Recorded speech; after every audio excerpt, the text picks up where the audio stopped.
Welcome back to the Let's Talk Business podcast. I'm your host, James Price, and it's episode 33. We're in Melbourne, and an interesting chat today. We're going to go into the world of communication strategy. And I'd have to say that this is an issue, in my mind, that should be important for all businesses, large or small. But many of us, I don't think, really appreciate what communication strategy is all about. Now, I'm joined by someone in that field from Royce Communications, Strategy Director, Simon Westaway. Simon, it's great to have you with us. Yeah, fantastic. Welcome to Melbourne. Yeah, no, thank you. It's a beautiful day in Melbourne. It's a bit chilly, but it's a sunny day, so that's a good sign, isn't it? Oh, we've had a very cold winter. It's been a bit poorly actually, but it's snowing now, so that's we're not taking the tribe skiing this year. But yeah, it's been quite chilly, but hopefully it'll start to warm up again. We need some rain, so it's been pretty dry and cold. It's dry and cold, but snow's good for Mount Buller. I think it's an anniversary up there. It is. It's 100 years. Yeah, that's amazing, isn't it? I was looking at some of the history of when it was started and some of the people that have been involved, and it's fascinating history. I mean, in terms of the development of that resort. Oh, absolutely. It doesn't get snow the whole year round, obviously, and it's quite tight. And we've been there many times as a family over the years. We've chosen not to go this year, but nothing to do with 100 years. But it's good that they finally got some snow. But it was looking a bit bleak there a few weeks ago, but we had the big dump, and hence we shiver here. And as you can muck around up there on those slopes. And they're rubbing their hands together. So, I mean, speaking of Mount Buller, I mean, tourism is one of your backgrounds, Simon. You spent some time in Tourism Australia, I understand. QANTAS Group, if I'm not wrong. Medibank Australia, Orica, just to name a few. So a bit of a mix of sort of experience in travel, trade, tourism, am I right? Is that sort of a... Yeah, correct. Yeah. Mining was probably for the money. But someone put it to me, it was serendipity was a bit of around my sort of journey, but I'm from regional New South Wales, grew up in the Hunter region, and then spent most of my formative years in Newcastle, and yeah, very proud and happy where my upbringing is, and grew up as it turned out, to grow up on a hobby farm in the end, in outer Newcastle, and I think my parents from New England were trying to reconvert something much closer to where civilization was. So I guess in terms of where my journey in life's been was post some tertiary study was in the family business. So I fell into politics, and I wasn't that much of a youth political activist. I'm probably on the centre, to the right of centre rather than the other side, so your activism probably doesn't come through that easily, but I worked for a number of different political people. Proudly I did a fair bit of work for Barry O'Farrell back in the day when I was a young guy, and then was taught by a few others, and quite interesting names, and these people ultimately become premiers, and got to spend a bit of time with Gladys Berejiklian in a political sense, and obviously she became a premier as well. So there was a little bit of pedigree there which I get washed off, and I guess that flowed through in terms of working in and around government, initially within the tent, and then in later years out of the tent in a corporate affairs, public affairs capacity, and from aviation, tourism, mining and mining services, and a little bit of healthcare thrown in as well. That's amazing.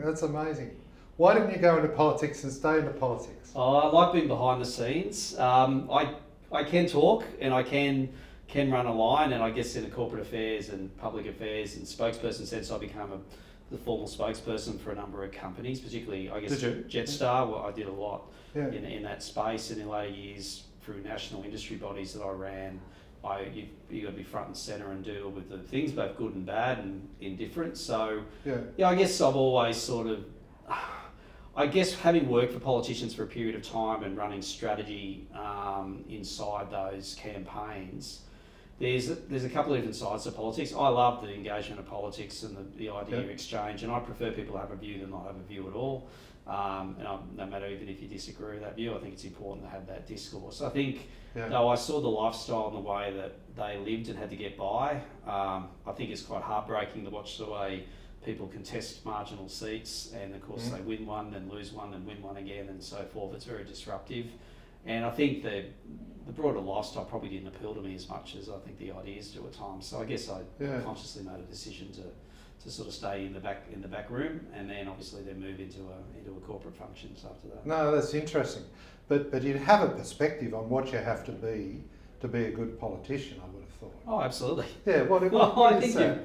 I think you've got to want to do it. I think you're like people. I think one of the greatest irony in life is there are many politicians that aren't very good people. Yeah. So that's always surprised me a little bit. But you got to like people. The good ones, I think, do tend to find their way and rise over time, and they might be Machiavellian in the way they go about it sometimes. But ultimately, the good ones, and I got to observe John Howard up close and personal for a number of years, and then watched his rise. And he, like as I think Paul Keating once said, he rose and felt like a souffle at times, but then he came good and obviously became a long-term Prime Minister. But I've had the pleasure of meeting, Bob Hawke, perhaps post his prime, but people like Peter Beattie. If you go through the years, the good politicians are the ones that were successful or had that ability to connect to people, had a great memory for people and events, and had the ability to, disarm and work a room. And I haven't seen too many better on the coalition side. I guess Howard, and I think on the Labor side, someone like Peter Beattie was very, very strong at engaging with people of all walks of life. So engaging with people, which is the topic of today, really, is communication, right? Yeah. Communication strategy. But is that enough to be a good politician? Do you have to know the detail, or not necessarily? Oh, I think you've got to know the detail. I think you've got to have some passion for things. You've got to know the detail, and I think you've also got to pull.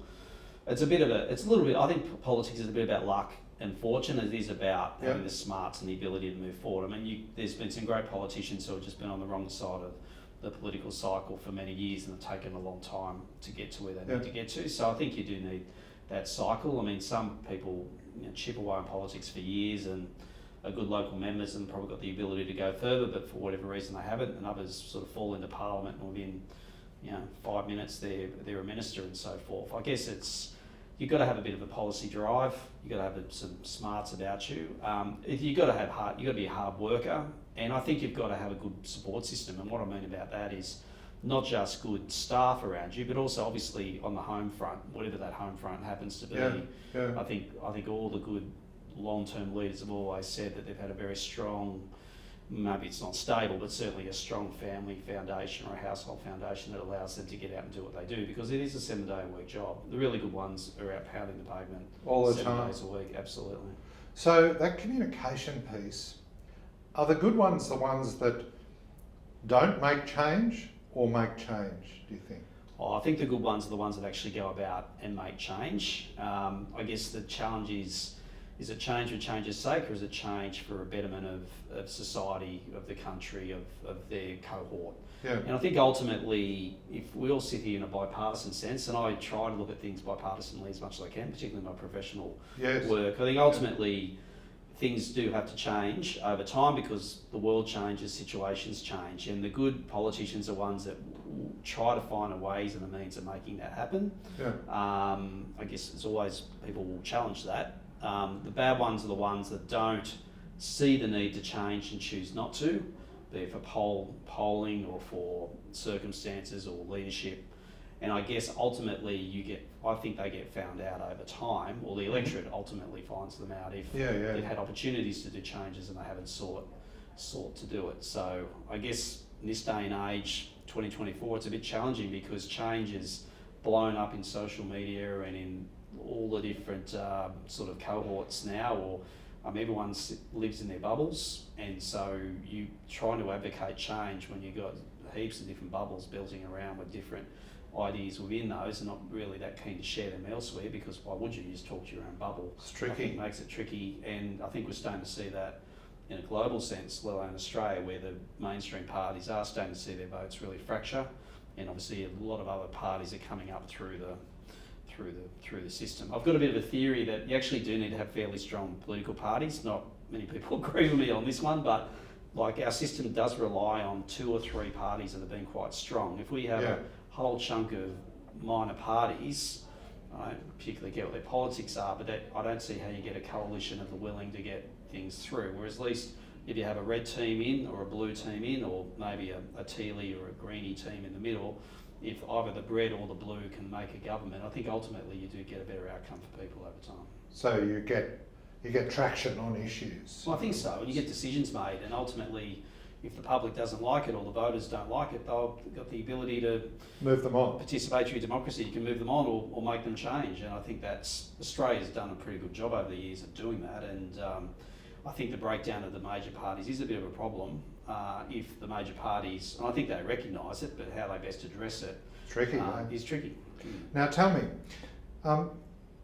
is all that much different to your role within Royce Communications and corporate strategy and communication strategy for a business or an industry organisation? I mean, are there similar dynamics there?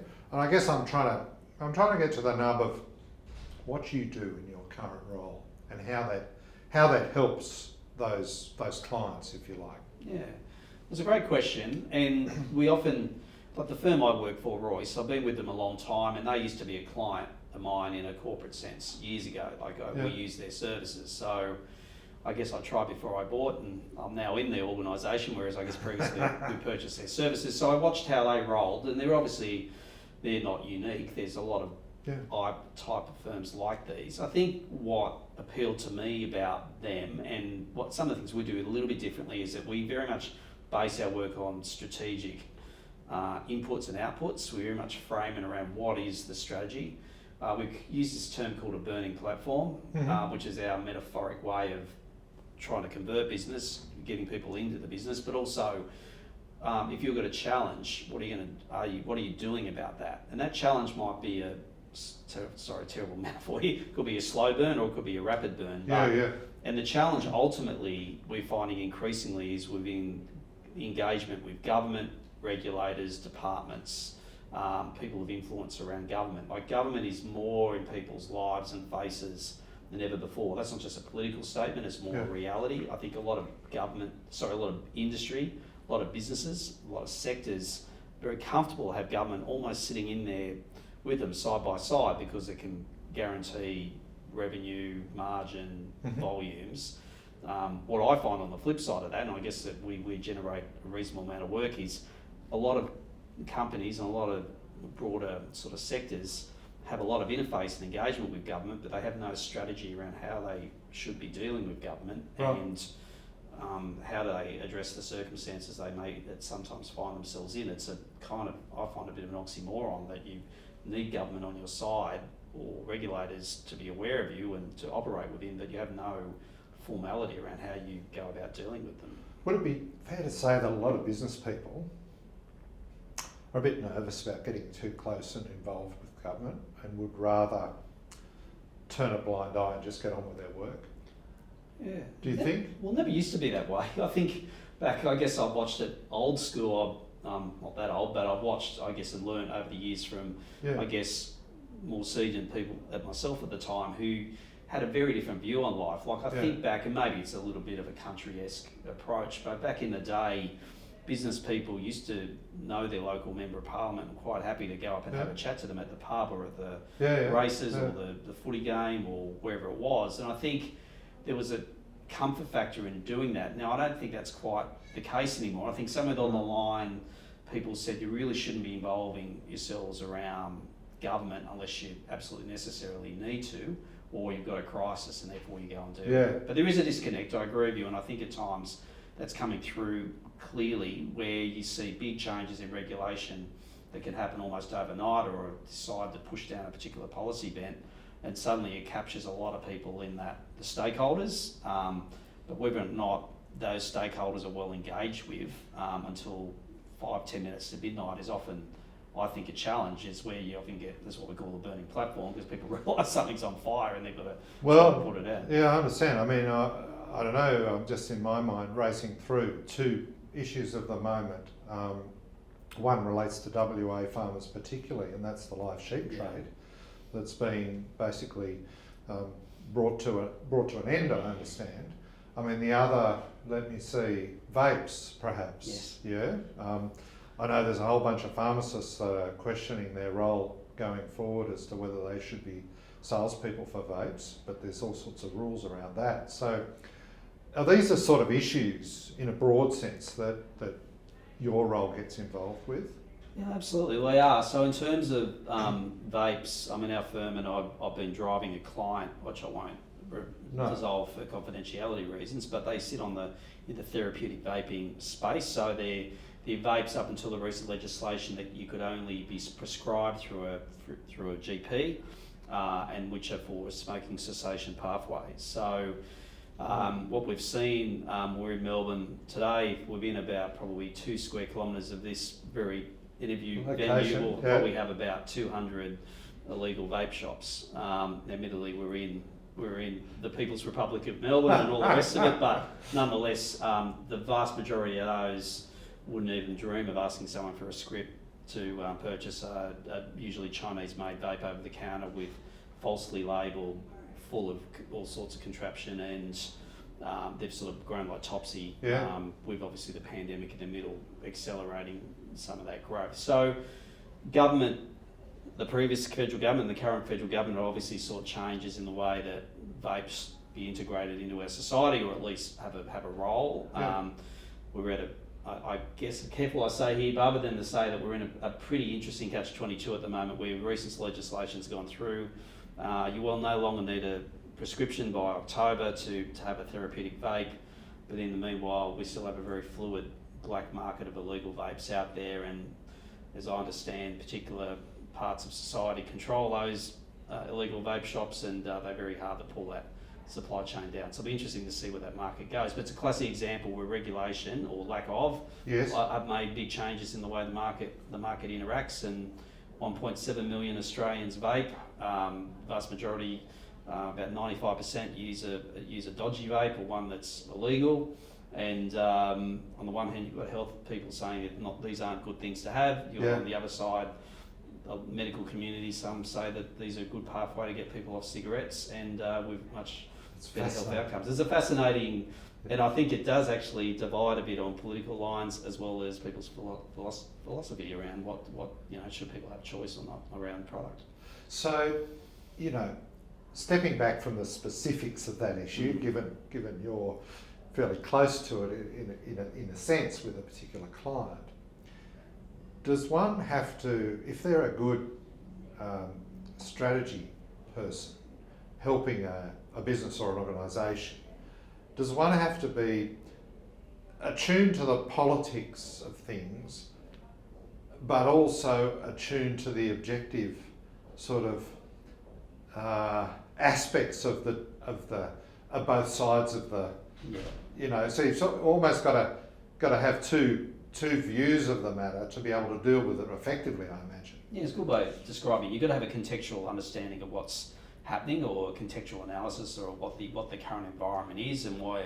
And as you allude, that things happen, like life rolls on, and the events happen, like elections and so forth. So you've got to fit within that context, but also you've got to think about what is before the organisation or the sector, and how you're going to counter what's there, and you adopt a strategy to that. Now, do nothing is usually not a strategy, but in some cases it is. But usually, if things are moving, you've got to think, how are you going to position yourself in and around that. So it is about understanding the contextual environment, and then working in the art of what's the possible and the probable, and what's the impossible, and what you can and can't do. So I think the good side of engaging with government, and why business people shouldn't be scared about it, is that I think you should play a longer game with government, department, politicians, advisors, because it's a people relationship, and if you don't know them, you either get a conduit deal, but ultimately you probably feel like you got less control. So you get to understand how government rolls and opposition in that role. So I think I'm a big advocate of doing that over time. I think secondly too, you get a feel for the what their pressures are, but also what is the art of what can occur and what doesn't occur.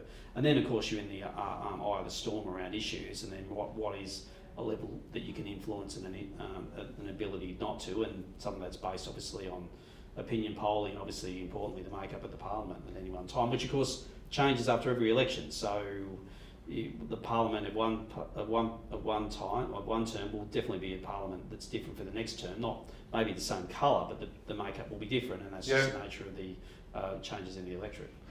You mentioned a word there, the word influence, and you know, our role as a business is to work with clients on improving the performance of their business, and we also have a practice on business valuation. And with business valuation, we look at both internal and external factors that impact the business. And invariably, there's a bunch of external factors, some that are well outside the business owner's control. But a good business owner, what I find, are ones that focus on what they can control. But they also delve into things they can influence. And I guess, you know, I imagine, you know, you're often looking at that on a scale. In other words, 1 to 100, 100 being, yes, I can absolutely influence this issue, and 1 being, I've got no hope in hell, it's beyond my control. But you're intimating that there's more that business can do in that externality area.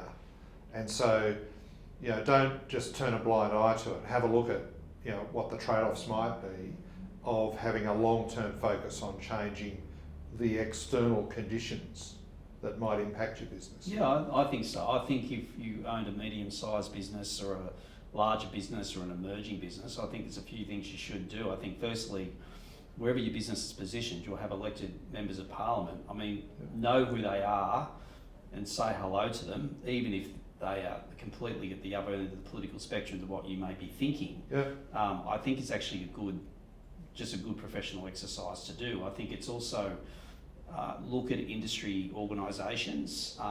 There are many really good ones and a lot that aren't so fantastic, but I think industry bodies, usually you can sign up for not a huge amount of investment or being called a marketing cost or whatever, and then sweat those organisations to at least get a feel for around how they're directing a passage of activity around either policy, advocacy, or whatever they're doing. Yeah. Paying for advocacy, I know a lot of businesses and sectors don't see the value in paying for advocacy, or they see very mixed results, and it's partly because this is a mates network and what value they're really getting. But my view is you're better off being inside the tent, at least understanding a little bit of the activity that's going on, than sitting myopically on the outside looking in. And I think the third thing is you've got to go with your personally your gut and your hunch a little bit on this. I think good business people get there because they know what they're doing and they've got some smarts about them, and you bring good people into your organisation to try to help drive that and make it a better organisation. So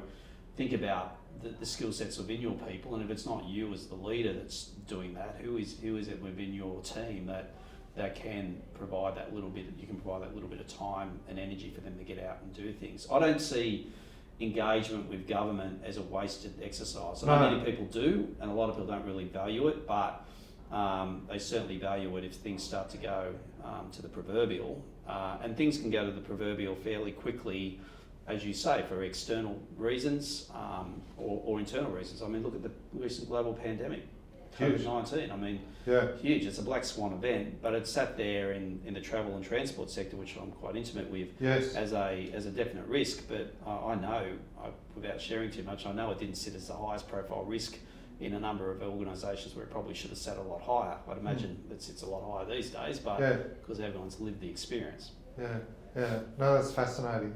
I just want to jump around a bit. Dungog, I think, was hometown, was it? Well, not really. We spent a bit of time up there, and but we consolidated in Eastern Lake Macquarie. Yeah, okay. Yeah. Lake Macquarie, and I think your parents were both in business, weren't they?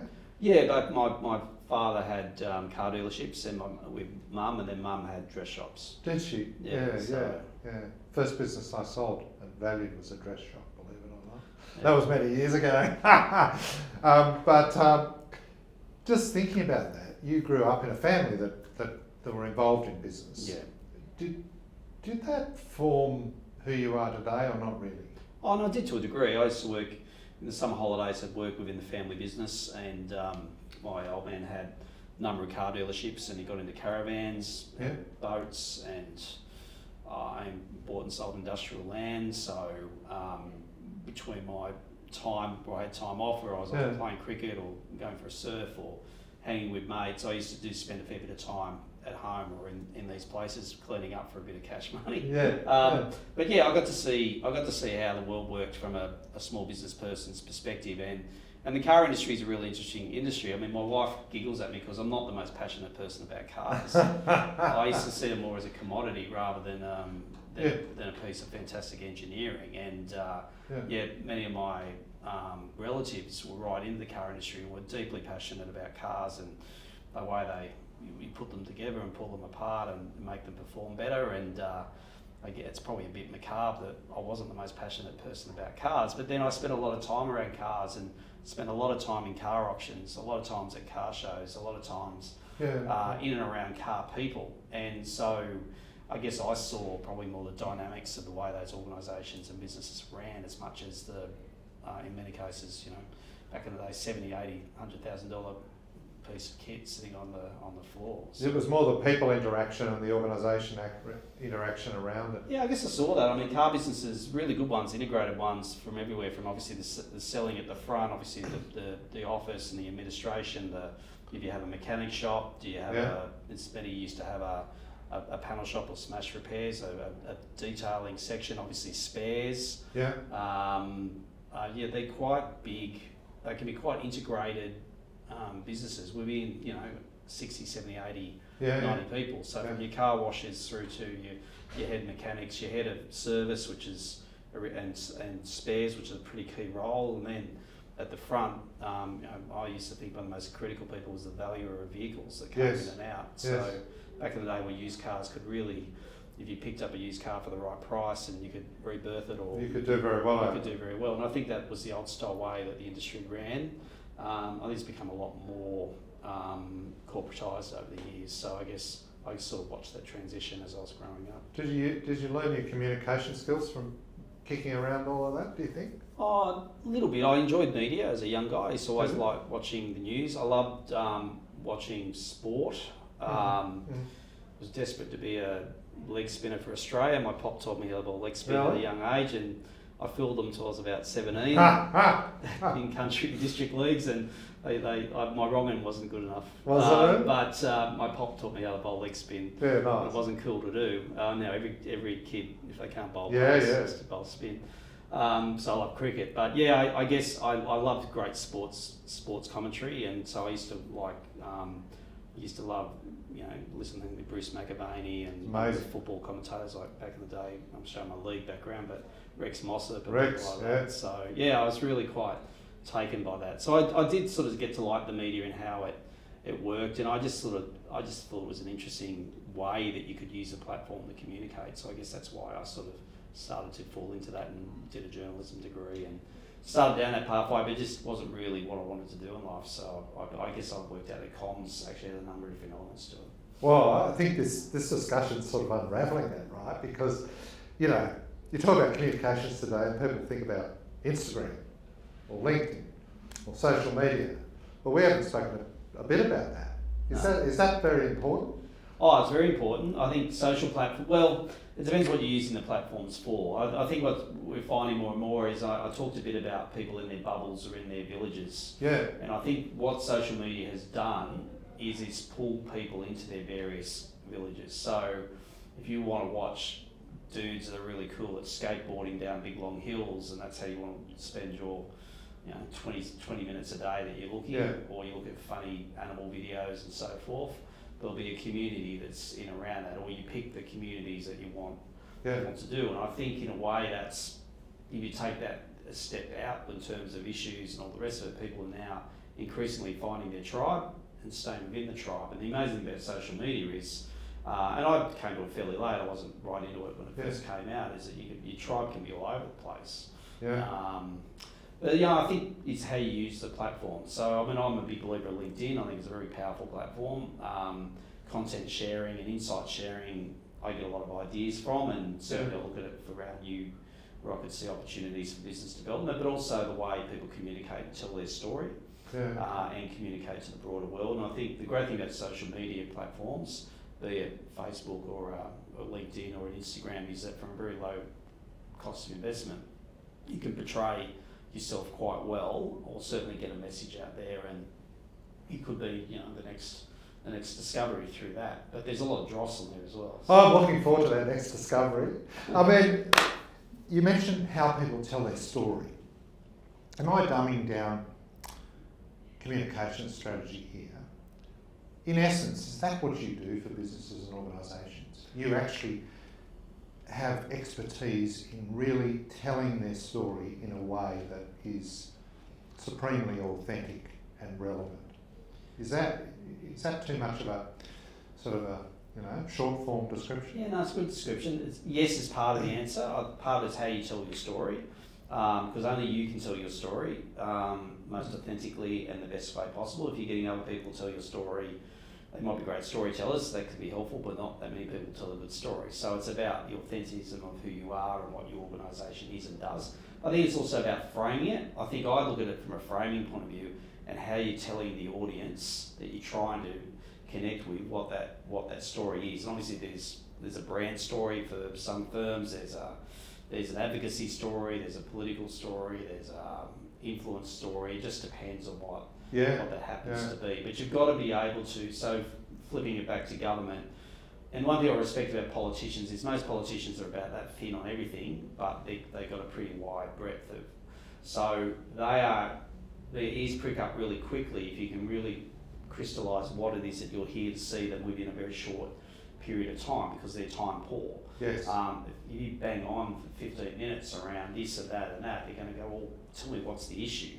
Yeah. But you can't just say, this is the issue in your first sentence. You've got to sort of at least tell a little bit of a story to get to where you're at. So at least then you can try to put the dots together and try to get a way forward, be it through the department or the advisor or through trying to influence in that way. So that's what we do. And I think some people have got a pretty good feel for what their story is, and have done that journey, colours for their branding and all the rest of it, through to actually crystallise what it is, taglines and the like. But others, particularly smaller companies, it's a bit evolving, and some companies are quite humble and that they actually got a really good engine underneath them, but they haven't really told that story very well, and yet they have something to say. So I guess it just depends where you sit on that spectrum and what you're trying to achieve if you're engaging in that type of forum. I think what you said there is so relevant to whether you're an entrepreneur starting out right through to some of the largest corporates in this country or around the world.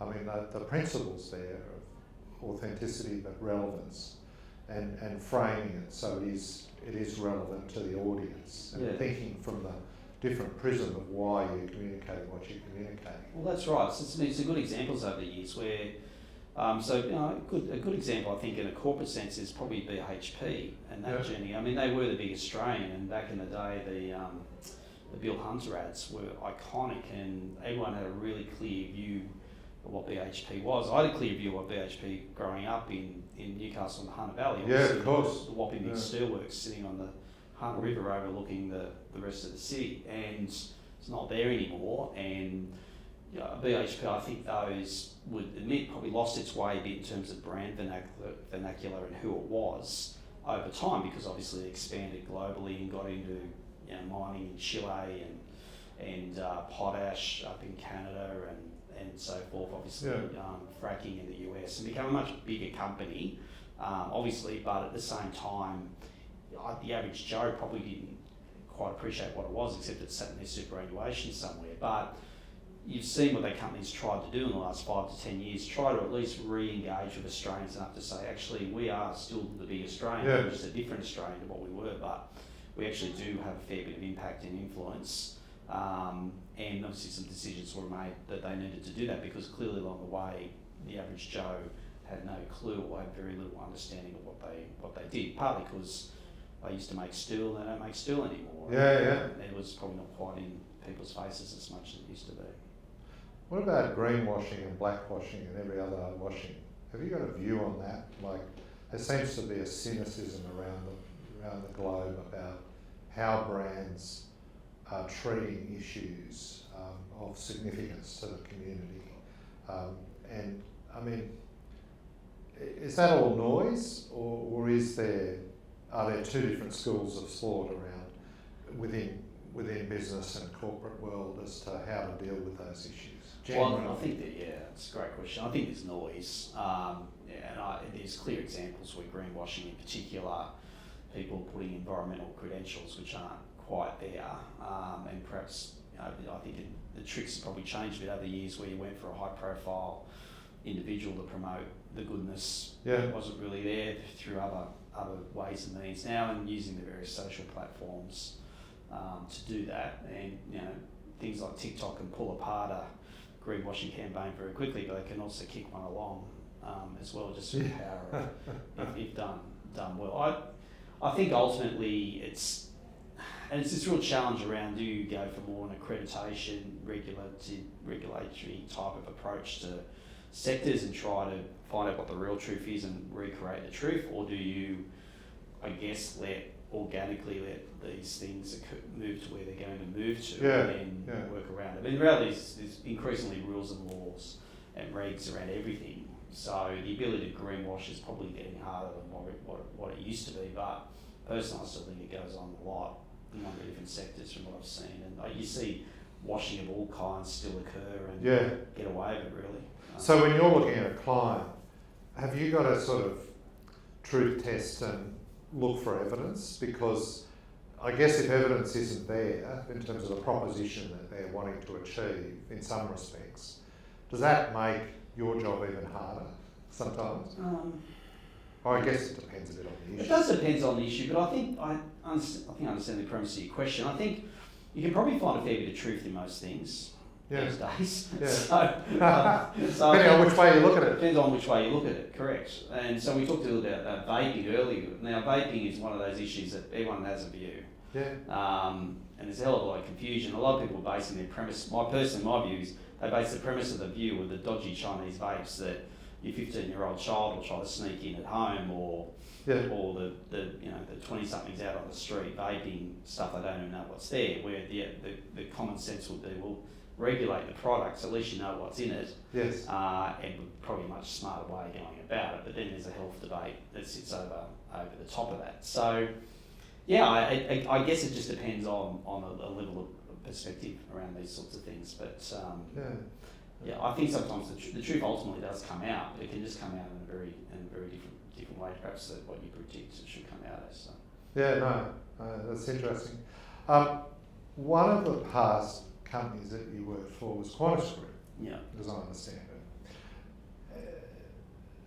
Talk to me about your time then. I think you were involved, big company, but you were actually involved with a startup, weren't you? You were involved with Jetstar. So was that when Alan Joyce was CEO of Jetstar? Yeah, correct, yeah. And what was it like to sort of work in those formative years of Jetstar?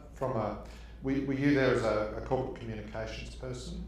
Yeah, I was part of the startup. I was I wasn't quite in the test tube, but I got on boarded before we launched. Well before we launched. So I missed the infamous commercial launch in early 2004, where we sold 100,000 fares for $29 in about a couple of hours over the internet. I came on board from memory, March of 2004, and first flight was, it's engraved in my head, 25th of May 2004. And it was the biggest one-day launch of a new airline in the world, a newly branded airline in the world. We had at the time 14 aircraft, Boeing 717s as they were at the time, before we transitioned over time to the Airbus 320 fleet.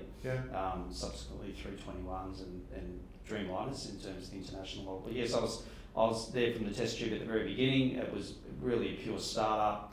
We were in a floor of a call centre in Carlton was our initial launch pad, and we unlike a lot of other airlines, I had a regional airline pedigree before that, so we had our operations centre based within head office, literally in the centre of the office or off to the side, so we had a really good feel as a executive team of how the airline flowed. So I was a direct report to Alan Joyce, so Alan recruited me, and one of those meetings you have in life where you meet someone and you think, I think that's what I would like to get involved in. Now, everyone loves airlines, everyone's an expert if they fly on a plane, and I didn't have an aviation upbringing, but I did have vehicle upbringing and transport upbringing. Yes. So for me, it was the transition took a little bit of time to understand the full mechanics of the way the airline works, but in terms of what we're trying to achieve around economic development of regions and growing markets, and obviously we were as much as a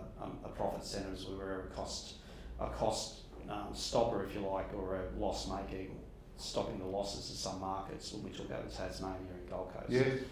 So I spent 7.5, 8 years at Jetstar, and the business plan changed a few times, and it was a bit crazy at times. But I oversaw all the corporate affairs, so it was challenging, but exhilarating at the same time, and every few weeks was very different. So you oversaw the corporate affairs. So, like Qantas as a brand, it's done a few hard yards at recent times, but that's perhaps another story. But a very strong, well-known brand for quality and service, I assume. And you had to carve out a new brand, and if you like, from a day-to-day sense, you're one of the key custodians of that brand, right? Yeah. In terms of how it positioned itself in the market. And a totally different brand from Qantas, right? So tell me about that. Yeah. That must have been a big challenge, right? Oh, it's fascinating. So we had some good help. So we had a good strategy behind us. We had Boston Consulting Group doing a lot of work with us, and a number of the executives at BCG ultimately came in to our business and stayed there. In fact, the CEO after Alan Joyce moved on to run Qantas was Bruce Buchanan, who was a BCG senior executive and came in and ran the business as the boss after Alan moved on to run Qantas. We had did a lot of work on brand. So it was 2-brand strategy. I mean, all this has been outlined in MBA textbooks and the like now, but at the time, the 2-brand strategy, which a lot of people question because you had the Qantas brand and then the Jetstar brand, and obviously at the time there was Virgin sitting in the middle and there were other competitors around hovering. Singapore Airlines were often talked about bringing a big airline business in to try to take everybody on, and we're asked to create a market. So, and this is true to this day. In the first year of us operating, 2004, around about 10 to 15% of our flying business, of our passengers, were either first-time flyers or what we call irregular flyers who hadn't been in a plane for the best part of 10 years. And that's amazing. I was to zip around the country all the time. I was on a plane 3-4 days a week for the first 4 or 5 years of my life there, and you could still you'd see them all the time. You could see they were a little bit lost getting off and on a plane. I also probably lost because we had an unallocated seating model at the time too, so I kind of had to work out whether I want to sit on the plane. But you could see people generally hesitant, nothing to do with safety, but hesitant around it. It's just an unusual experience for them to travel. So I do think what Jetstar did, and it had some players before that, like Impulse, Compass for a period, and others that had tried to liberate the market, and we saw that big rapid escalation of growth in travel out of Australia in the early 2000s, up to where it is now, which I think is around about 60 million domestic trips a year, whereas it was never near that back 20 years ago. Amazing. So if you reflect on that time, are there 3 things that you learned from a startup perspective that you'd like to share? Yeah, sure. So first one, strategy. We were very fixated on our strategy. The strategy about the development of Jetstar, everything from the brand, use of Magda, try to liberate up the suburbs to come and travel rather than impact the mum and dad and the proverbial 2 kids and the dog taking the long road up to the Gold Coast by caravan or by 4-wheel drive, and probably breaking the marriage up on the way to we can now fly there. So we were very much focused in on the suburbs. Many people unfairly said we were focusing in on a bogan element. I disagree, but we certainly had a particular type of demographic that flew with us, so no question. So I think they came back to strategy. We were very clear on the strategy and what it was all about: everyday low fares, cost discipline, and high promotion of brand and activity. I think the other 2 key areas is about team. I think what Alan did and others in and around it, they built a really good team together, and I was a pretty impressive executive team that I was a part of. Most of us were below 40 when we started. But we had some very good senior people over the top of us. A bit of a joke is I used to call it Jeff Star. So obviously Jeff Dixon was Yes. with Qantas, and Jeff was very passionate about what he was trying to develop, and so he had a very clear eye of what he wanted, but there was a very clear view around what key post-hold positions had, and the executive was very tight, and we had good people off those execs that did good things. And I think the third thing after that was the ability was, Alan called it hire for attitude and train for skill. Sorry? He called it hire for attitude and train for skill. Yes. It wasn't quite that for a pilot or an engineer or a safety official, but it was in terms of a lot of the service-facing roles. And there was a bit of philosophy to try to get good, passionate people to join us and to part of that growth. And then if you're in a customer-facing, service-facing role, you needed to exhibit those values and behaviours. So I think there is a bit of those that are in all of that. I think the other probably aspect is capital.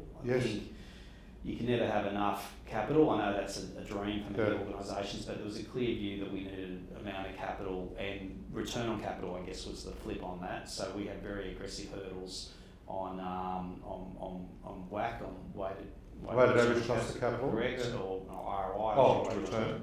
Yeah, correct. So we're very focused on that, and we had some very aggressive hurdles that we needed to meet. I think the final point, I think I've hit 3.5. Four, but five's fine. Five's fine. It's probably the ability to adjust your strategy when you feel like it needs to be adjusted, but still come back to the core. So what I mean by that is, so quick sidebar story. So when Jetstar launched, we had unallocated seating. For those that perhaps can remember, we had to find your own seat on the plane. We always said it was the discipline of getting people off on the plane more quickly and you get the plane away faster. The reality was it was a bit of a stuff up at one level. It worked on some markets and not others, but it just didn't create the right behaviours getting on planes. The other thing too is we overreached on families. I think even for our own research, we ended up carrying so many families, kind of logical because we flew holiday destinations, but we were a big family airline, and so it actually created a complication for families. It also created a complication for our parent company, Qantas, because Jetstar absorbed a lot of Qantas frequent flyer points and frequent flyers to spend their holidays on us and fly business with the red one. And we found that over time we weren't getting enough of that dissolving of points and credits or points through flying with us to the Gold Coast, Cairns, Tas, Perth and the like, Sunshine Coast. So we had to adapt our model and change our model over time and be less flinty on some processes and a bit more accepting of the fact is that Australians will use us a lot, but we need to be a bit more in step with what they're used to. I think we're a bit of a culture shock for places like Tasmania, where they used to go to the airport when they heard the plane flying over their house. And they knew the person that checked them in at the airport, whereas under our model, the gates were shut 30 minutes before, even if the whole notion of the plane flying over your house was the driver to get to the airport. So that's really interesting, right? These are my words. I don't want to put words in your mouth, but it's almost like initially there were two universes, Qantas and Jetstar. But it sounds part of the learnings kind of brought those two a little bit closer together, so they melded a little bit more. And the discipline though was to keep enough separation where it counted on stuff like cost. So there's a reason why our fares were so much lower consistently than our parent. It wasn't about profitability because for a number of years we actually were a more profitable entity than the mainline. Obviously from a scale point of view we weren't as big, but we certainly, we used to make a lot of money on the Gold Coast for the group where they used to never make a cent. And Tasmania was just like a desert for them on profitability, but we turned into quite a strong PBT centre because we had a good cost base and were disciplined around that and applied our product and to that. So I like it. I like it. So there's five there, I think, learnings. I could be wrong, but one was know your strategy and have it defined up front. I think second was team. Team's critical. Third was attitude over skills, but train for skills once you've got the attitude, which is sort of about getting the culture right of the team, I guess. Fourth was returns. Set your hurdle rates and be definite about them. And fifth was don't be afraid to refine your strategy, but stick to the core. Correct. Yeah, is that right? No, spot on. I mean, look, that was a major organisation, right? You can still apply that to a smaller. I think you can apply it to any business. Yeah, from look, I met a lady yesterday, and she's been 3 months at a business. She's had 10 clients, and she's in interior design broadly, right? And she's setting out starting a business, but all those aspects are relevant, right? Just as they are for a mid-sized company in manufacturing, or dare I say a transport company, which is effectively what Jetstar was or is. 20 years old. How do you feel about it? Do you look back at that fondly and say, wow, I was part of that? I do actually. I mean, it was just one of those. It happens. I mean, I read it through business leaders and the like. And through people in HR. That sometimes people's careers have different, peaks at different times. Yeah. And I was probably quite a young man through all of that 20 years ago. So changed a lot since then. So I think I got too much. I sort of got aged a bit. But yeah, no, it's certainly a fascinating time, and I think once I got into that and I realised what it was, I was very excited for where we were trying to go, but had its challenges along the way, and it didn't. Not everyone was doing high fives about where we're at, and we had numerous infamous media stories around good people of Hamilton Island preferred that we didn't fly there, or should I say, a small number of families, and had a good beeline to the editor of the Financial Review, who just they'd write these slabs of copy. almost and you had to counter that or manage it, right? Well, correct. Yeah, but even the flip side was the resort did extremely well out of Jetstar flying all these extra people in there to Hamilton Island. One of the biggest criticisms was that the element of Jetstar customers had more tendency to want to eat at the fish and chip shop at Hamo rather than a fine diner. But I think that's more commentary perhaps that the food at Hamilton Island was a bit expensive, and the fact that clientele were probably using their brain a bit around what was affordable. Good value, absolutely. Yeah. Alan Joyce, you were employed by him, you worked as part of his executive team. Are there 3 things that you would say that typified the strength of his leadership? Yeah, I'm happy to talk about it. He's highly intelligent and had good emotional intelligence as well. So he was really, really good. And I think really good leaders need to be smart because it's very difficult. I think we've all been there, being led by people that you don't think are quite there, and he was just super intelligent. So I think that was a big strength. I think I saw a side to him that was a really positive thing, where he was very keen to, I used to call it it's probably a terrible term, like the social connectivity, or the social elixir, and he was very strong on people spending time together outside of the work environment and being social in terms of being Friday night drinks. When we had our head office in Burke Street in the city in Melbourne after we moved from the call centre, we had a great bar down the bottom, as it turned out, and he was very keen on that, and it was encouraged that we as a group, when obviously no alcohol on the premises on an airline, but if you're off the meter and you're not going back, that we engaged as a group, and it kept a good team feel. At the time, I think the company was emerging, so I think that was a very strong strength of his, to ensure that people had a level of social connectivity as well. Now that there's a balance between how much you're at work and work for outside of work, and everyone's got lives to lead as well. I think the third thing for me was that steely preparedness to change strategic tack when things weren't working.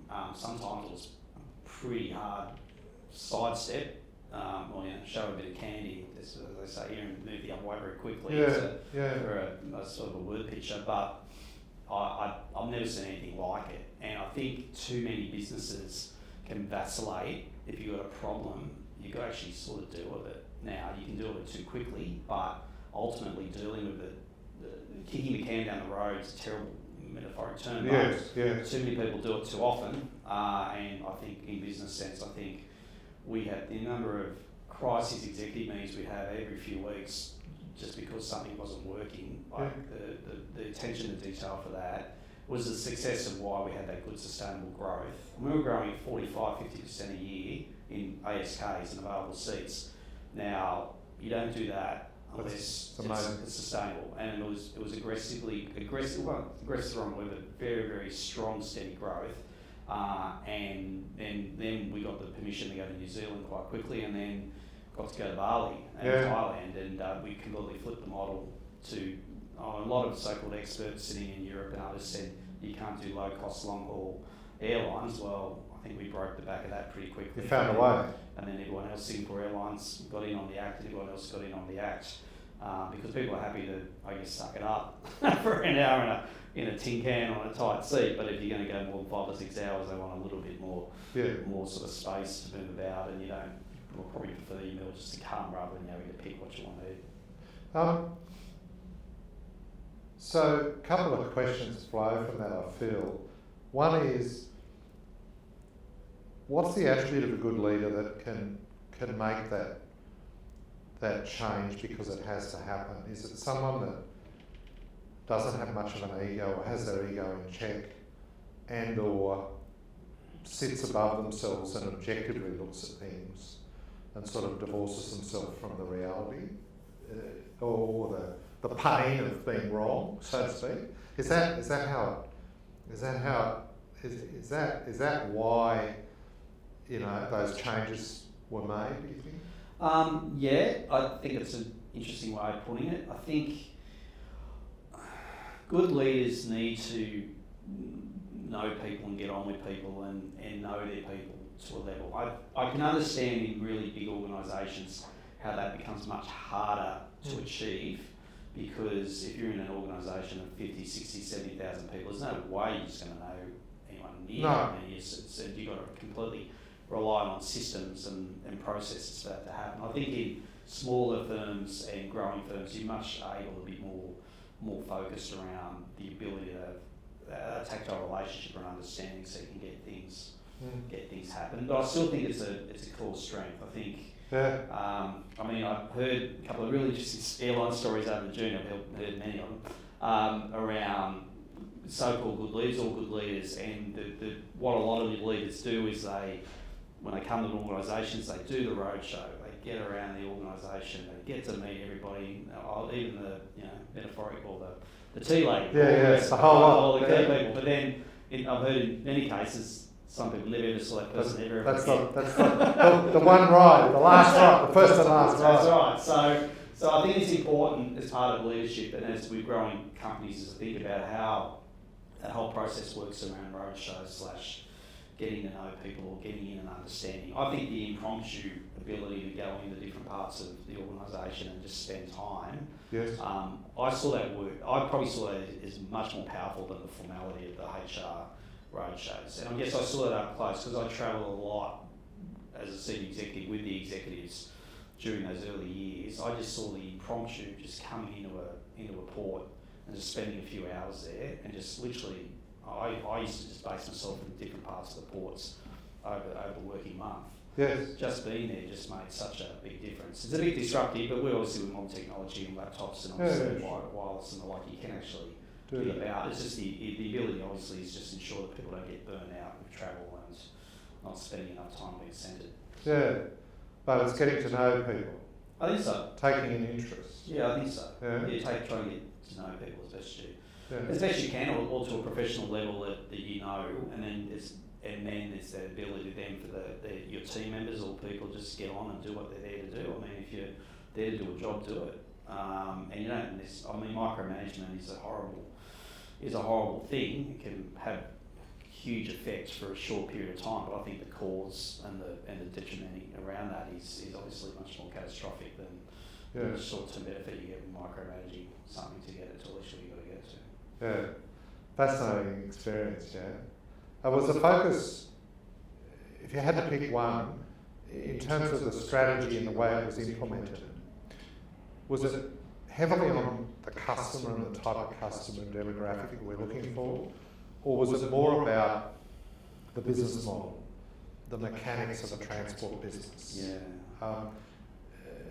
It might be a hard question. No, it's a good question because I did flip. I think in the early days of JQ, Jetstar, it was very mechanical. It was very focused around getting that model absolutely right. Like I used to giggle because I used to do all the journos and everyone kept saying we're just a Ryanair. It was this Ryanair model. It was actually not Ryanair at all. It was probably more getting into the weeds here, more an EasyJet. Southwest model than it was the dastardly stuff at Ryanair.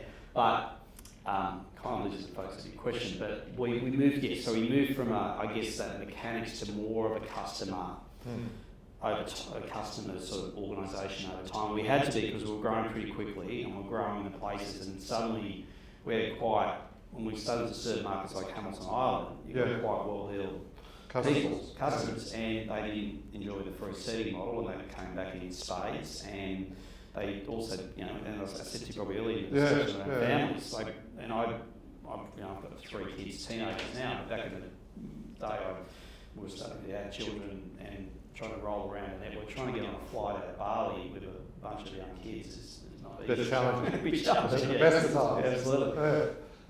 No, that's fascinating. I want to just go sideways and stay with air travel.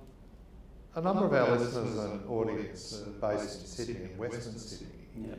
And Badger's Creek is soon to open the second airport in Sydney, 2026, I think, as the sort of scheduled first flight. I actually caught up with a lady that I train with at the gym. She's involved with testing ash shell. That's part of her role with one of the large companies that have been involved out of Badger's Creek. And she said, James, the tarmac's down.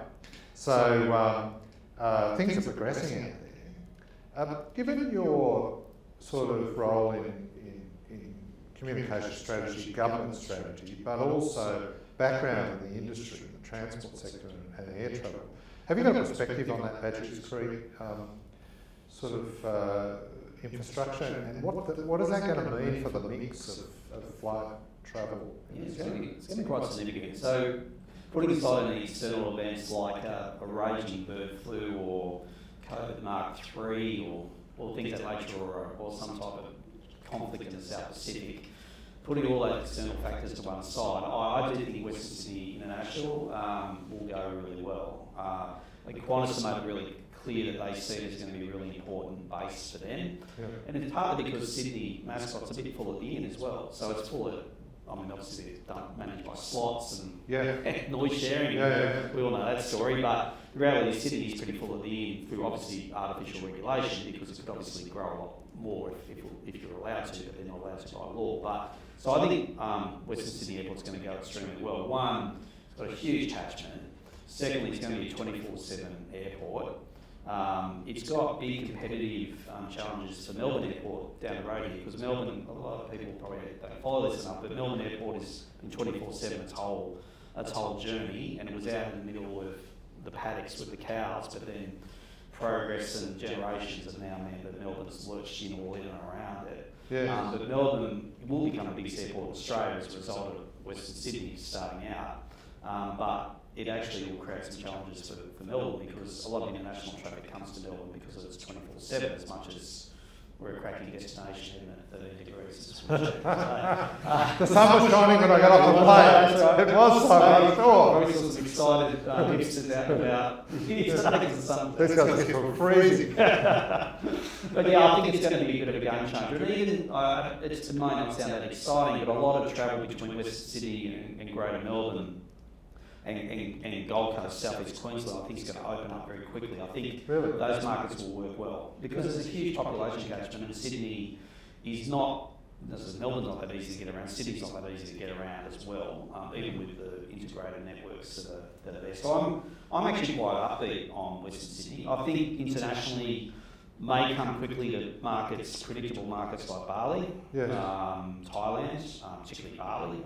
Bali, Australians are the biggest visitor to Bali now as an international market, and will continue to be so. So, and you could see a Jetstar or a Qantas or even Virgin doing a lot of shuttles up to Bali out of Western Sydney. One would argue with perfectly matched market, and I think that'll go quite well. The challenge will be how you get that integrated I guess, opportunity for the more, the Londons, obviously, the States, parts of Asia. I think it's a secondary, it's a horrible term, secondary airlines, but I think you'll see some secondary international carriers look at Western Sydney probably with price, because they'll get some good landing deals and some marketing support to make it worth their while to go there. There's already been a market, and it's a huge population catchment. It's amazing, and I guess it's not just for the Sydney basin probably, because think of my hometown of Blaney near Orange, that whole Mudgee area. I'll open that right up. Mudgee punches well above its weight in terms of its tourism destination.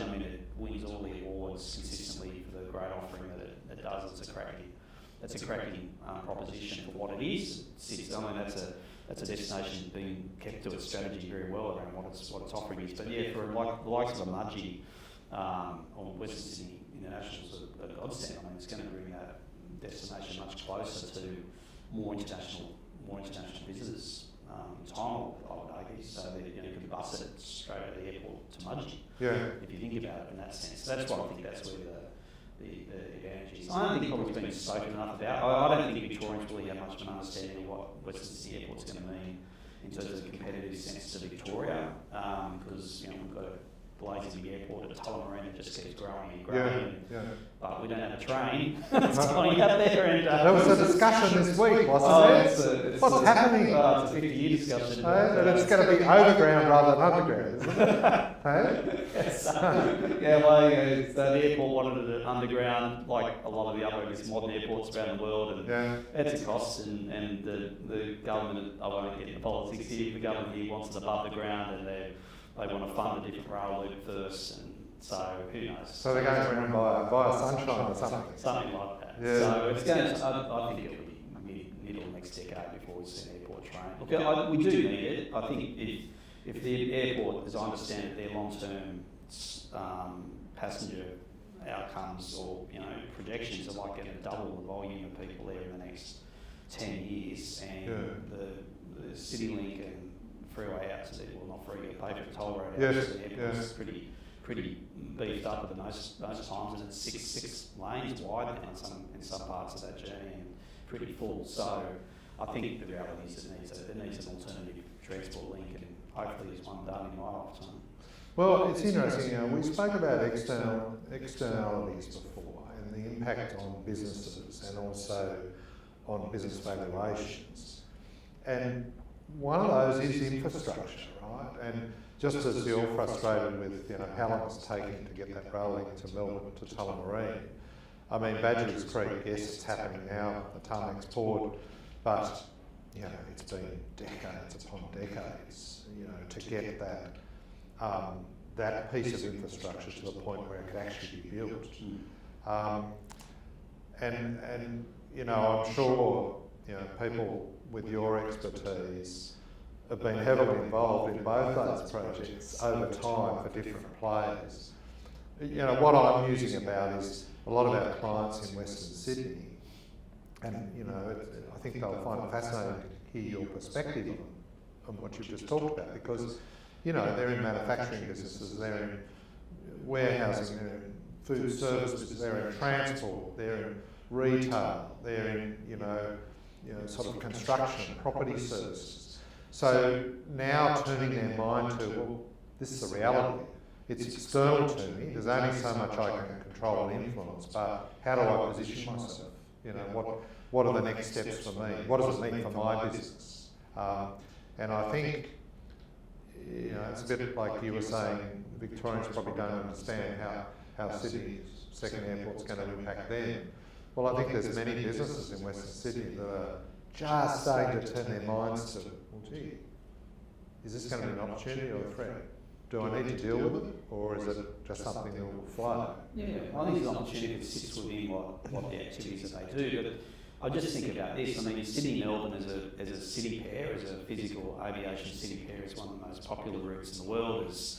Was kind of a shock horror stat years ago, and suddenly everyone now who thinks understanding the visitor economy goes, yeah, that's correct. And I think it was almost 10 million people a year shuttled between Sydney and Melbourne before the virus, right?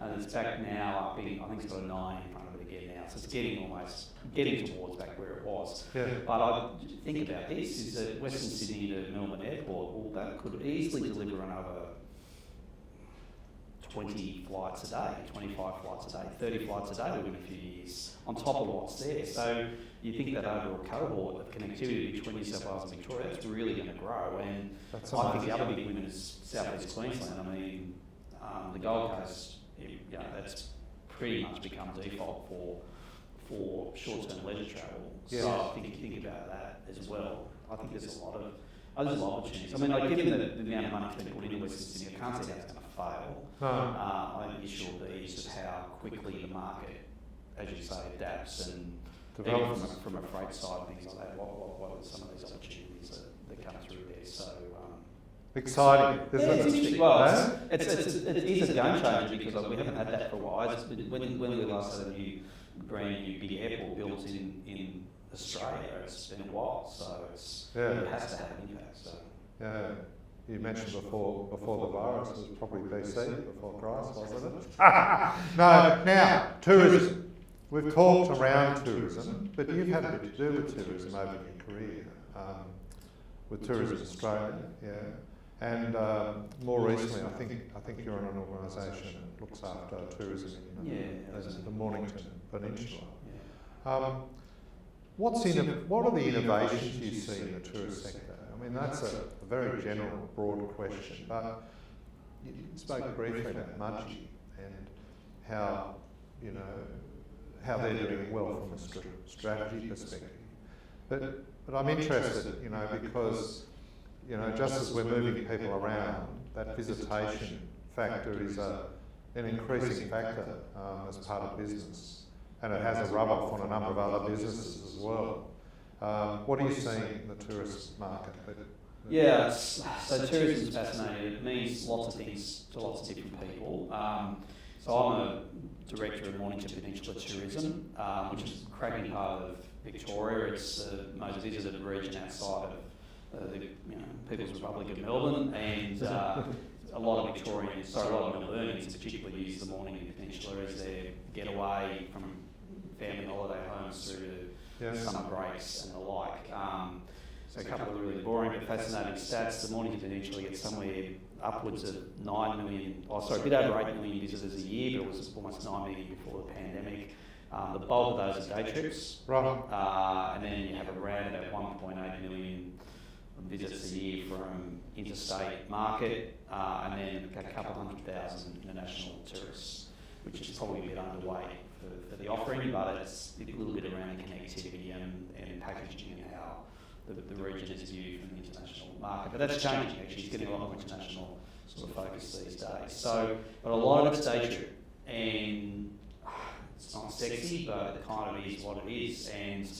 And what the Peninsula has done really well at is sort of try to work in with that visitor. So the wine and food, they call it drink. I hate that, but you've got your distilleries and your breweries and that sort of stuff. Really, a lot of investment's gone in on that over the years, pre and post virus.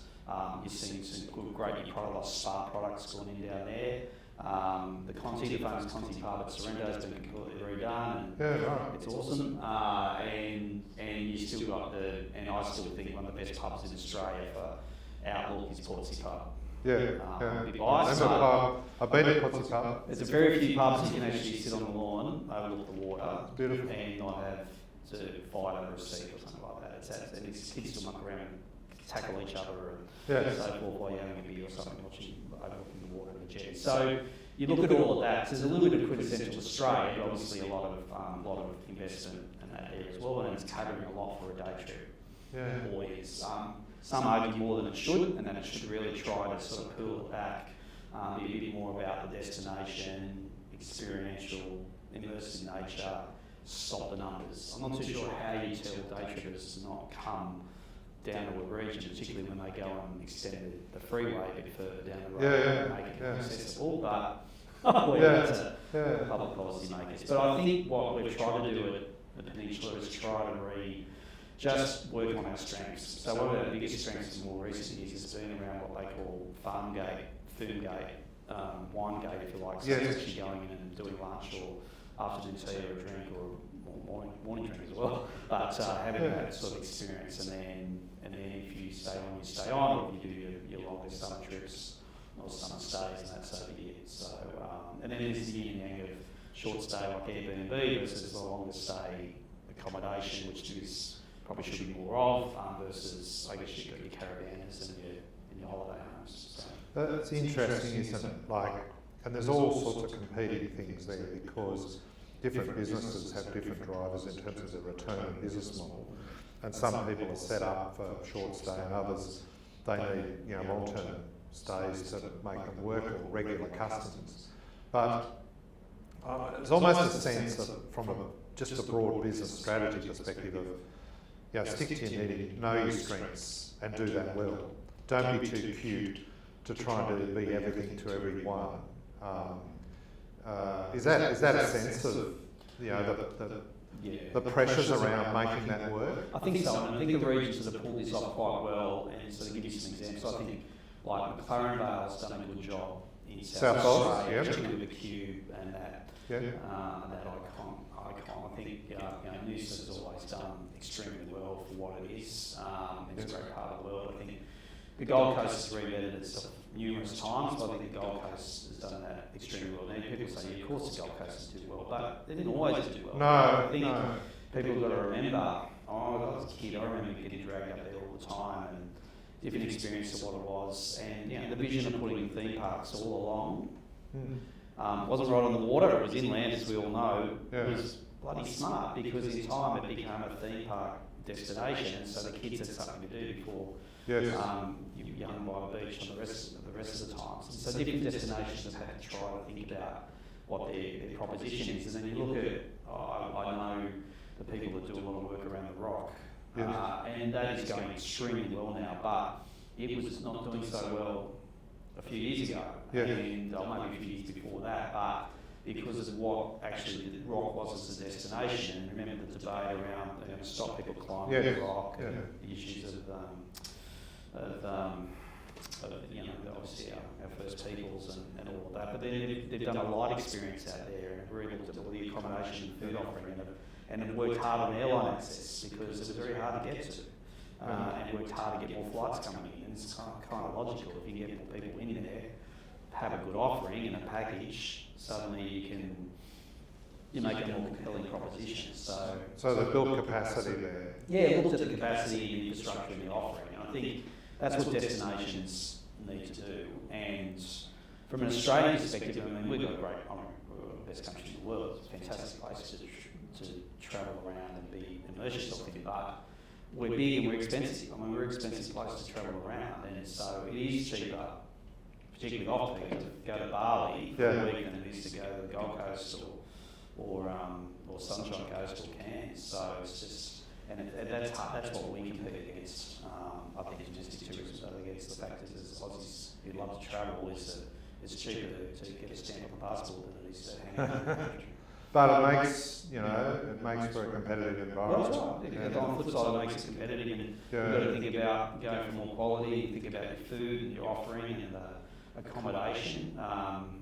If I had a wand for some public policy changes, I mean, one thing I would absolutely do is I think more public-private partnerships around product, including how you can get accommodation providers incentivised to almost put an extra star on their accommodation to improve what we call better beds, mattress, but in terms of just a better experience, and make it a more, I guess, encouraging opportunity to go and do it, and then think about what it is that you invest in the different regions, and celebrate your icons, but then obviously off the back of the icons is what are the other things you can do in those places. And I think also don't reject what you are. If you are a day trip destination, or you're close to a big city like Sydney or Melbourne or Brisbane, take advantage of it.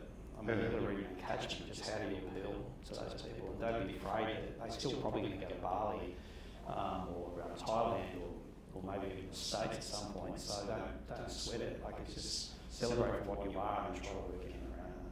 Celebrate for what you are and try to work in and around that. I mean, I want to end on that, frankly, because not just for tourism, but I think for business, right? As a business owner, often we look over the fence and we say, well, look at what they're doing, aren't they wonderful? They seem to be beating us at every post. And sometimes I think actually the answer is in your own backyard, but it requires you to know your strengths and also to know your market. You know, if they're day trippers, they're day trippers. You know, and you've got to say to yourself, well, you know, can I really change that? Or am I better to work with them? As an example. So I think that's a really important piece of advice, frankly, Simon, in doing good business, frankly. I've really enjoyed today's discussion. I really appreciate you sharing some of your insights. Fascinating career and fascinating your corporate strategy and communication strategy role at Royce Communications. Thank you for joining us on Let's Talk Business. Thanks so much. Pleasure. Cheers. Cheers. Cheers.